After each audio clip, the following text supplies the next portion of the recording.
এইজন আমাৰ ডোডো দেখিছে নাই বন্ধুসকল এটা কথা কৈ দিওঁ ৰাজমিস্ত্ৰিৰ পয়সাবোৰ কত কত সোমাই থাকে চক প্ৰথম হয় তলিত আছিলে আমাৰ পয়সা তাৰপৰে ইয়াত আহিলে এই জালাল দায়ে কত বিচাৰি আছে পয়সা চক ন জালাল দা এতিয়া কাঠত লাগি আছে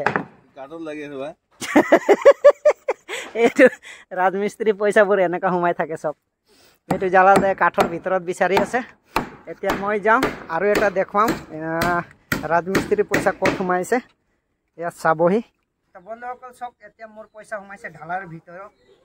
এই ঢালাৰ ভিতৰত সোমাইছে পয়সাটো এতিয়া উলিয়াব লাগে জালাল দায়ে তাৰ কাঠত বিচাৰিছে মই এতিয়া বিচাৰিছো এই ঢালাৰ ভিতৰত এইটো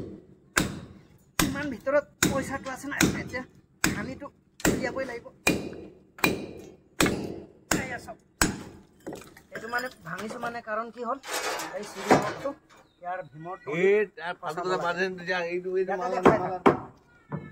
ইয়াৰ ভঙাৰ মেইন উদ্দেশ্য হৈছে এই চিৰিৰ তলি ৰডটো এই ভীমৰ ৰডৰ লগত ফচাব লাগিব তেতিয়াহে থাকিব মোৰ ভিডিঅ'টো কেনেকুৱা লাগিলে আপোনালোকক